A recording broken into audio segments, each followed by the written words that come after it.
Today's story is about strange lights in the sky on a cold night in March of 1966 that dozens of officers and people saw floating in the woods over the swamp. This incident even caught the attention of a former president of the United States. Stick around to the end of the video where I've got the actual pictures taken on that day. Ghost stories, urban legends, and mysteries. Things that have captured people's attention for thousands of years.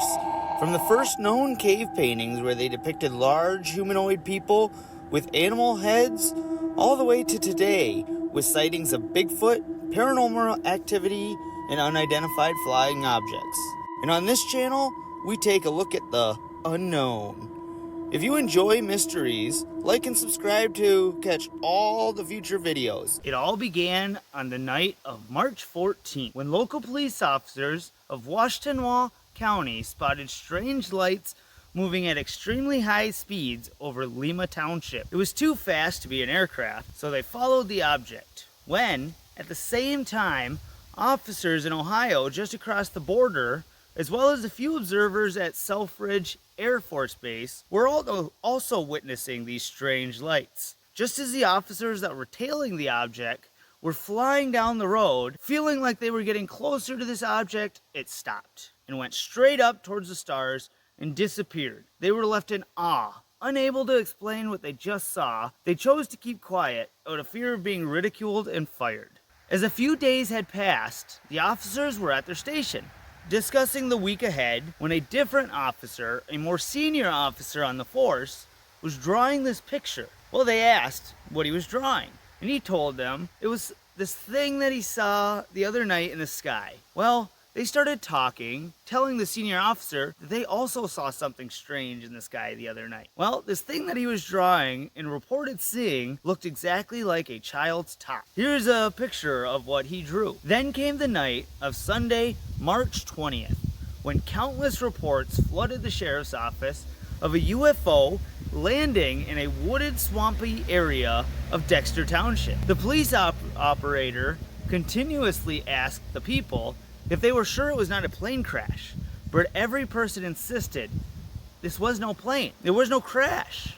It landed. A local truck driver by the name of Frank Manor and his son were already near the area that the strange lights, so they jumped into their truck and they raced to the swamp. When they arrived, there was already multiple people standing on the roadside to see what they could see from the road, where this object was illuminating the area, even though it was so deep in the woods. Well, Frank and his son decided to enter the woods to investigate. When they were about 500 yards from this thing, they could see it a little clearer. It was kind of in the shape of a pyramid with a bright bluish green light on the right hand side, and on the left hand side was another bright light, but this one was white. The body of this craft was kind of similar to a yellowish coral rock. They couldn't really see any antennas or portholes for anybody to get in. Frank stated that you couldn't see it very well because of the heat waves that was surrounding it, kind of like what you see when you're in the desert and you look off into the distance and it kind of looks like everything's a little wavy. They attempted to walk closer to the object,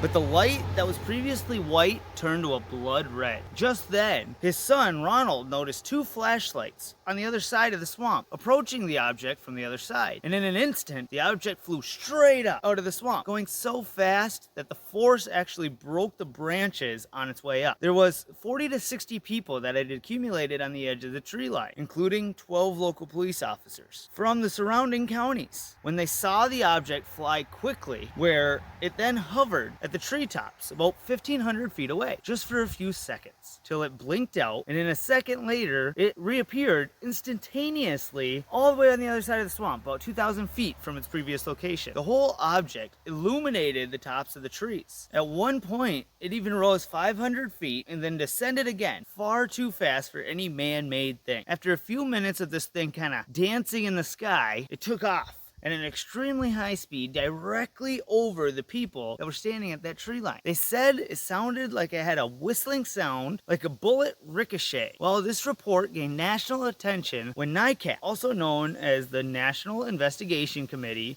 on Aerial Phenomena published their investigation on the experience. More than 40 officers joined in the search of the swamp, where they were also witnessing these odd lights in the sky over the swamp, where these lights were spotted flying back and forth, then disappearing again. The next day, as the sun went down and the darkness took over again, there were students at Hillsdale College who looked out the window and they saw these lights. Well, they notified the group that they were with. As the word spread throughout the campus, it spread like wildfire. More than 80 students reported seeing these lights off in the sky, sparking kind of a UFO craze. Well, a very known and respected news anchor, Walter Cronkite, reported the story on national news, which prompted then Congressman and future President Gerald Ford, who insisted on that an investigation take place performed by Project Blue Book, where they sent a member of the Robinson panel, which was a highly respected group. Well, when Dr. J. Allen Hynek arrived on March 23rd, he toured the area of the sightings, saying that he found something he called near hysteria. As he was attempting to talk to the locals and investigate the area, he was pressured by his superiors because this was national news. The rumors were spreading across the country like wildfire. Under pressure,